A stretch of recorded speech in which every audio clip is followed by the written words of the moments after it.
समुद्रवाणी प्राथमिक आरोग्य केंद्र.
अजून कोण हां सिस्टर्स टोटल कर्मचारी किती आपले तर?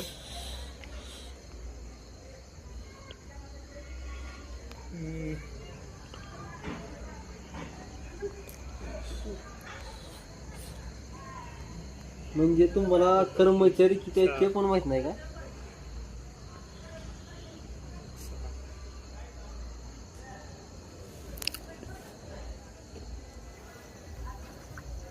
अकरा बारा असतील.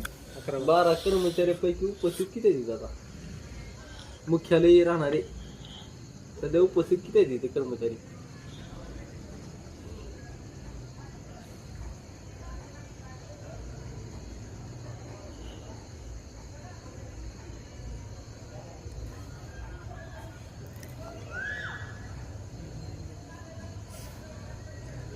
फ्लॅशलाईट चालू करते व्हिडिओची. 12 कर्मचाऱ्यापैकी उपस्थित कर्मचारी किती आहेत तिथं मुख्यालय राहणारे?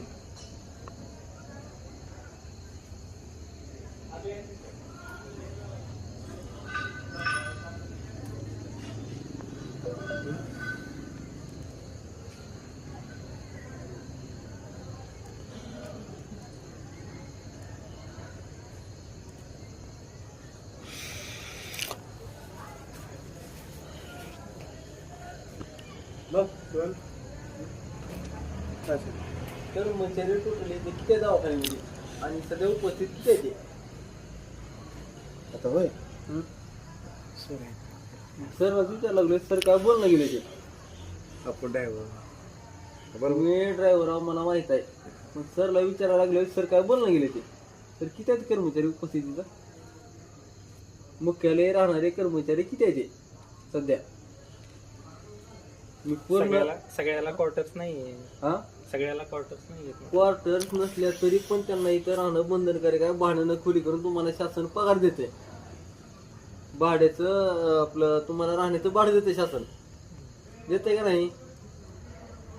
देते का नाही? होय किंवा नाही? मला माहिती नाही. आता माझी नवीन जॉईनिंग आहे. तुम्हाला आम्हाला नाही भेटत.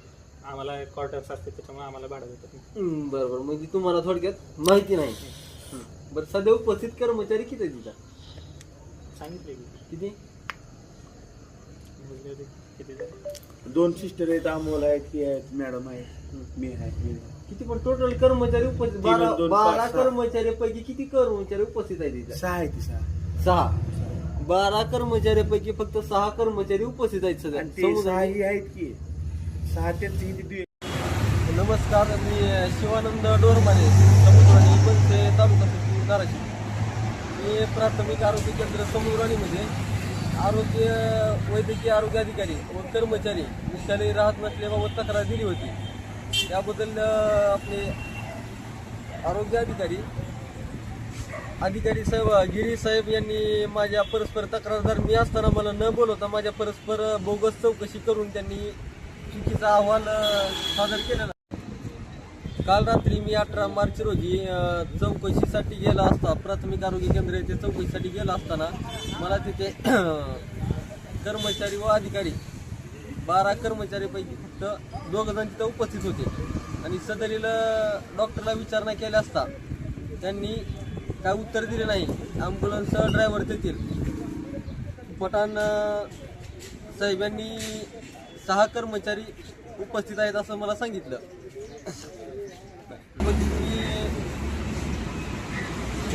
याबाबतीत मी काल मुख्य कार्यकारी अधिकारी जिल्हा परिषद धाराशिव यांना निवेदन दिलेलं आहे.